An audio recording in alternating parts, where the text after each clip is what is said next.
우리에게 주신 하나님의 말씀은 사도행전 11장 19절에서 26절까지입니다.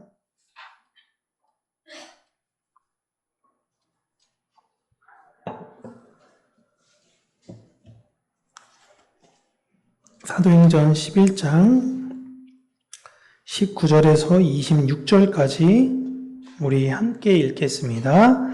그때 스데반의 일로 일어난 환란으로 말미암아 흩어진 자들이 베니게와 구브로와 안디옥까지 이르러 유대인에게만 말씀을 전하는데 그중 구레네 몇 사람이 안디옥에 이르러 헬라인에게도 말하여 주 예수를 전파하니 주의 손이 그들과 함께 하심에 수많은 사람들이 믿고 주께 돌아오더라.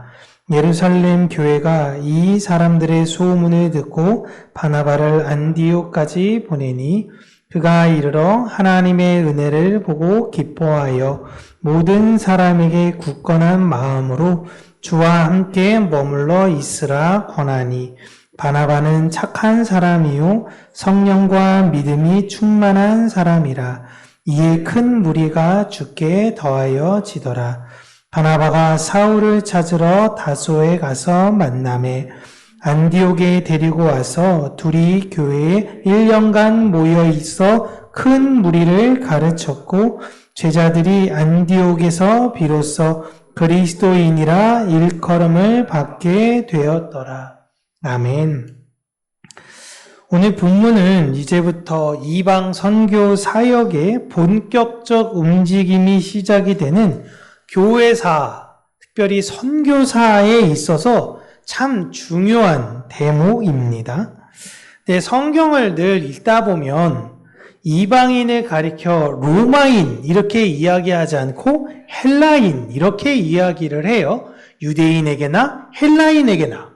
당시는 로마 제국 시대인데 왜 유대인에게나 로마인에게나 라고 이야기하지 않고 유대인에게나 헬라인에게나 라고 이렇게 구분 짓는 이유는 당시에 구분을 지었을 땐 어느 종교를 선택하느냐에 따라서 그 민족을 정의 내렸습니다. 로마 사람들은 대다수 다 무슨 종교냐면 그리스 종교예요.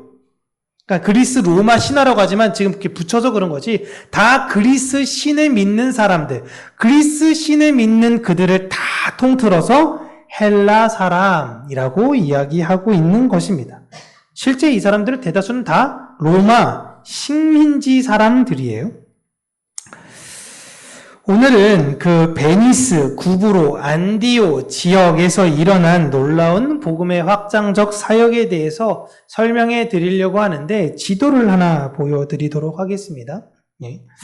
지금 복음이 일어나고 있는 지역은 스데반 집사님의 사건 이후로 교회를 향한 탄압이 일어나서 도망친 유대인들이 있었던 곳에서 일어나는데요. 그 지역이 잘 안 보이시겠지만 지도 오른쪽, 여러분이 보는 방향에서 지도 오른쪽에 보시면 혹시 좀 확대해 주시면 고맙습니다.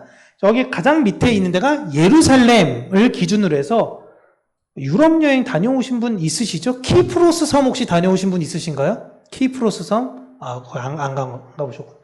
저는 뭐 유럽, 네. 네. 여기 구브로라는 지역이고요. 그 옆으로 안디옥이고, 그 밑으로 있는 지역이 베니키아라는 곳인데, 여기를 베니스, 베니스, 저기, 그 이탈리아 베니스, 거기가 아닙니다. 여기 베니스 지역이에요.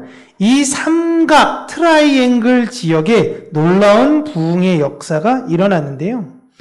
그곳엔 도망친 유대인들도 처음엔 그 지역에 살고 있는 디아스포라된 유대인들에게만 예수님을 전했습니다.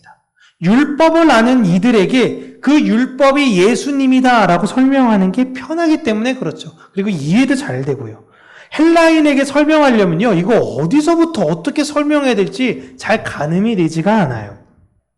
그런데 지도를 다시 한번 확장해 주시겠어요? 이제 구브로, 아까 봤던 키프로스 그 구브로 말고 보면 여기 있는 구레네라는 지역에서 이 구브로에 있는 몇 사람이 다시 줄여주세요. 말고 오른쪽으로. 네. 안디옥으로 가서요. 여기에서 이방인들, 헬라 사람들에게 예수님을 전했습니다. 그런데 그들이 예수님을 믿겠다라고 하는 거예요. 그리고 이들이 또 주변에 있는 사람들에게 복음을 전하면서 폭발적인 부흥이 이 안디옥에서 일어나게 되는 것입니다. 이 부흥을 경험했던 사람들, 복음을 전했던 사람들도 사실 이러한 부흥을 예측하지는 못했어요. 그냥 예수님이 누구신지에 대해서 전했던 것 뿐인데 주의 손이 이런 놀라운 역사를 일어나게 하신 것이죠. 이 소식을 들은 예루살렘 교회는 바나바를 안디옥으로 보냅니다. 예루살렘 교회가 바나바를 보냈을 때, 이 안디옥으로 보냈을 때는요, 빌립이 사마리아 성에 일어났던 부흥으로 인하여 한번 우리가 확인해보자, 조사해보자 라는 차원으로 보내는 것이 아니라 그곳에 있는 사람들을 격려하고 그 조직을 더 견고하게 하기 위하여 파송했던 거예요. 예루살렘 교회에서 누구를 우리가 파송하면 좋을까라고 할 때 바나바를 결정했고 바나바를 그 안디옥으로 보내서 그 조직, 이 규모가 너무 커지고 있는데 그것을 잘 우리가 컨트롤해보자 라는 의미로 보냈던 것입니다. 이 안디옥이라는 지역은요, 로마 제국 당시에 수도라고 불렸던 로마와 그리고 알렉산드리아, 여기는 이제 북아프리카 위쪽 지역인데 아까 구레네와 예루살렘 그 중간에 있는 지역인데요. 여긴 알렉산드리아 다음으로 가장 컸던 도시입니다. 그러니까 세 번째 도시, 엄청난 제국의 세 번째로 컸던 도시입니다. 동서양의 다양한 민족과 문화가 가장 많이 섞인 도시로서 온갖 우상과 철학이 혼재되어진 곳이 바로 이 안디옥이었습니다. 이 지역에는 새로운 사람들이 유동이 정말 많이 되었었는데 특히 헬라인의 마음도 잘 헤아릴 수 있는, 그러니까 이방 사람들의 지역 출신인 사람이 가는 게 좋겠다라는 게 예루살렘 교회의 결정이었던 거예요. 그러다 보니 구브로 지역 출신 레위인이었던 권위자로 바나바를 보냈던 것입니다. 이 바나바를 가리켜 어떤 사람이냐라고 오늘 소개를 하고 있는데 24절을 보시면요. 성령과 믿음이 충만한 사람이다 라는 걸 우리는 잘 알 수 있겠어요. 근데 그 표현보다 우선적으로 바나바는 어떤 사람이냐? 바로 착한 사람이라고 이야기를 합니다. 여러분, 우리나라에서 저 사람 참 착한 사람이야 라고 이야기를 할 땐 좀 져주는 사람, 다른 사람들한테 내가 가질 수 있지만 양보하는 사람, 이런 의미가 강해요. 우리나라의 기준의 착함은 그렇습니다. 근데 성경에서 말하는 착하다라는 건 좀 다른 의미예요. 성경에서 착하다라고 이야기할 때는 언약과 관련이 깊습니다. 그렇다고 바나바라는 사람이 포악했다 이런 이야기가 아니에요. 바나바는 언약과 관련된 사람이라는 거예요. 성경, 구약 성경 보시면 우리 하나님은 선하시고 인자하시다라고 이야기를 하죠. 그 선하시다라는 의미가 착하다라는 의미입니다.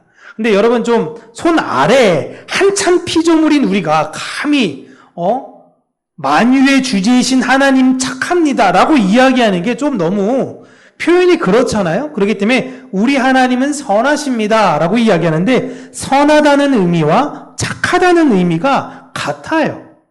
그러니까 우리 하나님은 착하십니다라는 의미는 하나님은 하나님께서 하신 약속을 반드시 지키신다라는 의미예요. 이게 유대인들에게 있어서 저 사람은 참 착한 사람이야 라고 누군가한테 이야기하잖아요. 그러면 저 사람은 어떤 사람입니까? 약속을 잘 지키는 사람이다 라는 거예요. 물론 바나바는 성품도 매우 훌륭하신 분이에요. 나중에 1차 선교여행을 나오지만 선교여행 가운데 그 조카였던 마가가 중간에 도망을 갑니다. 너무 힘들다고 도망가는데 2차 선교를 갈 때 바나바는 그럼에도 불구하고 우리가 한 번 더 마가에게 기회를 주는 게 좋지 않을까? 한 번 더 마가를 데리고 가자라고 할 때 사도 바울은 끝까지 반대하죠. 한 번 배신한 사람은 절대 그러면 또 간다. 그래가지고 둘이 갈라서잖아요. 여기서 볼 수 있는 품성은 바나바라는 사람이 참 다른 이들에게 많은 기회를 주려고 하고 그 사람을 어떻게든 이해하려고 한 사람이라는 걸 우리가 알 수 있지만 성경에서 이 바나바를 착한 사람이라고 이야기했을 때 바나바는 누구냐? 누구든지 이방인에게든지 아니면 유대인에게든지 누구에게든지 믿을 수 있는 사람이다라는 거예요. 이게 여러분 진짜 중요한 의미입니다. 그리스도인이라고 이야기할 땐 딱 하나의 표현으로 끝나야 돼요. 그는 믿을 수 있는 사람.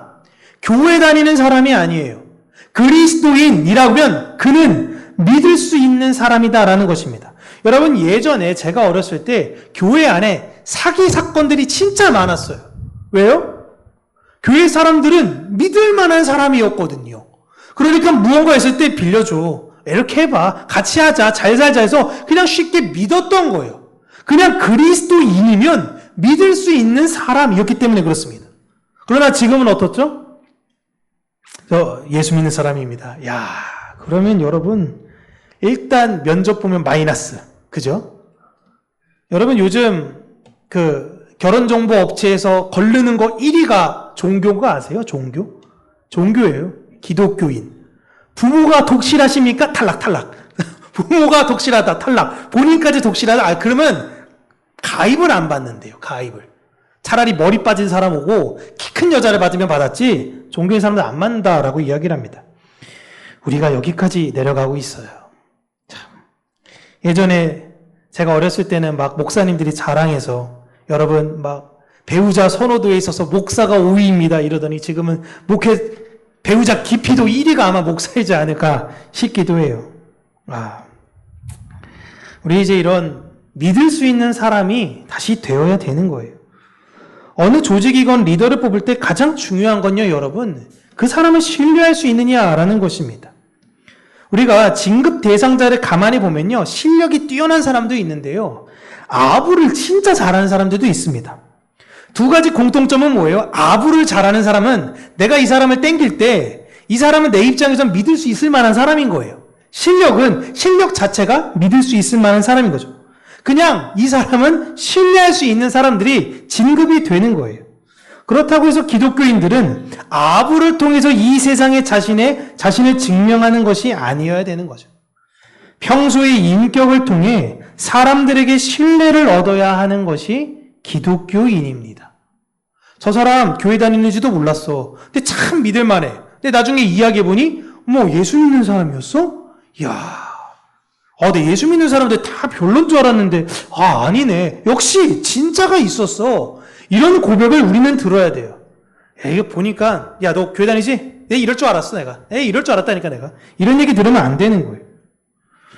때로는 여러분 교회 다니는 사람들, 예수 믿는 사람들도 실수할 수 있습니다. 그러나 우리는 믿을 수 있을 만한 사람이 되어야 해요.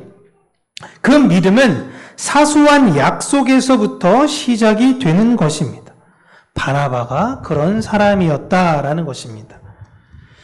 바나바가 안디옥에 도착을 하고 보니 교회가 계속적으로 빠르게 확장이 되어지고 있었어요. 새신자가 오늘도 오고 다음 주도 오는 게 아니라 오늘도 오고 내일도 오고 모레도 오고 계속 교회가 모이면 모일 때마다 새로운 사람들이 계속 유입이 되는 거예요. 그러자 바나바는 다소라는 지역, 여기 지금 안디옥에 조금 올라가면 다소죠. 다소라는 지역에 가서 그곳에 머무르고 있었던 사울을 찾아가 그를 데리고 안디옥에 가서 1년 동안 함께 사역을 시작합니다. 좋은 리더들이 함께 있으니 교회는 계속 성장하게 되었고요. 이것이 사회 현상으로까지 이제 안디옥에 일어난 거예요. 너무 많은 사람들이 예수를 믿겠다라고 할 정도로 이제 된 거죠. 그래서 안디옥에 있는 사람들이 너도 예수 믿어? 너도 예수 믿어? 너도 예수 믿어? 예수 믿는 사람들을 보면 비아냥거리는 의미로 그들을 가리켜 그리스도인이라고 불렀던 것입니다. 사실 안디옥에 있는 사람들은 조롱의 의미로 이야기했어요. 맨날 예수만 이야기하는 사람들. 우리 조선시대 때는 뭐라고 불렀냐면 예수쟁이였어요. 보부상들이 중국에서 갖고 왔던 성경책을 다 보찜에 들고 다니면서 자기가 머무는 데마다 사람들에게 성경 말씀 나눠주면서 예수 믿으라고 이야기하고 막 그렇게 댕기고 갈 때마다 예수밖에 없으니까 그들을 가리켜 조선시대에는 예수쟁이라고 이야기했던 것처럼 안디옥에 있었던 사람들은 그들을 가리켜 그리스도인이라고 불렀던 것입니다. 근데 이런 모든 일련의 과정을 우리가 살펴보면 하나님의 계획이 참 놀랍다라는 걸 느낄 수 있죠. 오늘 본문 시작 19절 보면요. 이 모든 시작의 발단이 스데반 사건으로 시작되었다라고 이야기를 하고 있습니다. 스데반께서 복음을 전하다가 굉장히 억울하게 순교를 당하셨을 그 사건, 그 당시 때는요. 도대체 이런 부당한 핍박이 우리에게 왜 있는 것인가 교회는 억울하게 느꼈을 법해요. 왜 우리가 하나님을 성실하게 믿고 우리가 잘못한 것도 아니고 우리가 열심히 살아가려고 했던 것뿐인데 말씀대로 살아가려고 했던 것뿐인데 하나님은 왜 우리를 지켜주지 않으시고 도리어 교회 안에서 가장 탁월했던 사람을 죽이시면서까지 이런 일을 우리에게 허락하셨는가? 그런데 시간이 쭉 지나가 보니 이 모든 것이 다 하나님의 놀라운 계획이라는 것을 발견할 수 있었던 거죠. 스데반 일로 도망갔던 안디옥에 있는 유대인들을 가르치는 사람이 누구예요? 스데반을 죽였던 사울이에요. 그러니까 사울을 피해서 도망가서 안디옥에 갔는데 거기서 누구의 가르침을 받냐? 그 스데반을 죽였던 자의 가르침을 받고 있는 상황인 겁니다. 어떻게 보면 진짜 코미디 같은 상황인 거죠. 그러나 이 모든 게 다 하나님의 놀라운 계획이다라고 누가는 교회에 이야기하고 있고 이걸 믿는 사람들이 바로 그리스도인입니다. 모든 이들, 열방에 있는 이들을 구원하시기 위한 하나님의 사랑의 모습을 보여주신 것이죠. 여러분, 우리가 우리의 삶에서 어려움을 마주하실 때 와, 왜 이런 일이 예수 믿는 나에게 일어나는 것인가? 예수 믿으면 만사 형통인 줄 알았고 내 인생 잘 풀릴 줄 알았는데 예수 믿는다고 해서 뭐 다른 것도 없고 도리어 더 어려움만 많은 것 같을 때 그 어려움의 시작은 하나님께서 여러분을 통해 하나님의 뜻을 완성하기 위한 시작이라는 것을 기억하시길 바랍니다. 하나님께서 역사하시잖아요? 그러면 그곳이 우상에 따르는 어떤 문화가 지배하고 있든 무의미해요. 하나님이 역사하시고자 한다면 그곳은 반드시 하나님의 일이 일어납니다. 우리가 있는 곳이 아무리 척박하고 어려워도 하나님께서 우리 가정 가운데, 내가 있는 사업장 가운데, 학교 가운데 역사하시고자 한다면 그곳에선 반드시 놀라운 변화가 일어나게 되는 것입니다. 그리고 그 모든 일을 그리스도인들을 통해서 이루어 가세요. 여러분의 삶 속에 어려움이 생긴다고 좌절하지 마세요. 여러분의 속한 환경에서 여러분은 하나님을 바라보시며 그리스도를 닮은 사람으로 사시기를 바랍니다. 다시 한번 말씀드리면 그리스도를 닮는다라는 건요, 여러분, 대단히 큰 일에서부터 시작하는 게 아니에요. 작은 것에서부터입니다. 작은 약속에서부터 잘 지키는가? 작은 약속에서부터 내가 잘 하려고 애쓰는가? 때로는 내가 내 자녀에게 그냥 야 내가 이거 하면 이거 줄게 툭 던졌던 그런 말인 것이 아니라 내가 이 아이에게 했던 약속을 지키고자 최선을 다하는 부모의 모습과 교회 안에서도 가장 연약한 사람들, 그 사람들에게 내가 했던 말들을 지키기 위해서 최선을 다하는, 여러분 사업장 가운데서도 학교에서도 내가 사람들에게 지켰던 약속을 가장 작은 것에서부터 지키려고 애쓰는 그 모습을 볼 때 이들은 좀 다르다라고 그냥 평가하는 거예요. 와, 똑똑하네. 야, 이 사람 돈 많네. 이런 걸로 평가하는 게 아니에요. 이 사람은 작은 것에서부터 이렇게 하는 걸 보니 이 사람은 신뢰할 수 있는 사람이야. 사실 여러분 이게 예수 닮는 게 아니라 응당 이렇게 살아야죠. 그죠? 그냥 이렇게 살아야 되는데 예수 믿는 자들이기 때문에 더욱더 우리가 그렇게 고민하면서 살아야 되는 것 같습니다. 오늘도 우리는 본문 말씀을 통해서요, 언제나 우리의 생각을 뛰어넘으시는 하나님의 그 계획을 우리는 신뢰하며 살아야 된다라는 걸 다시 한번 확인하셨으면 좋겠습니다. 내 생각이 우선이 아니에요. 나는 절대 사울의 가르침을 받을 수 없어. 저 사람 스데반 죽인 사람 아닙니까? 내가 왜 저 사람이랑 같이 사역해요? 나 저 사람 못 믿어. 이런 것이 아니라, 야, 어떻게 하나님께서 이렇게 일하실 수 있지?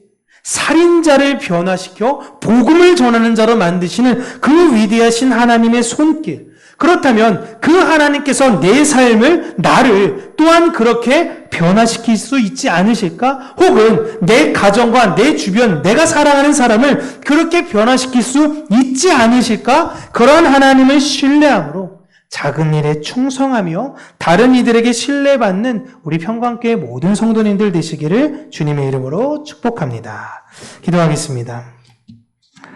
살아계신 하나님 아버지, 신뢰의 이름이 땅에 떨어져 버린, 이젠 자기 자신만을 위하고 내 자존감이 우선인 시대 속에서 철저한 자기 통제를 가지고 자신의 연약함을 고백하며 다른 사람들을 인정하고 이해하고 작은 일에서부터 충성하는 우리 평강교회 모든 성도님들이 되게 하여 주시기를 간절히 원합니다.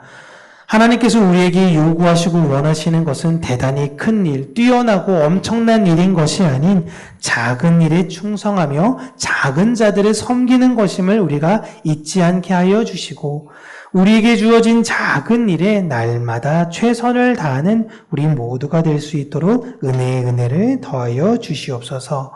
예수님 이름으로 기도합니다. 아멘.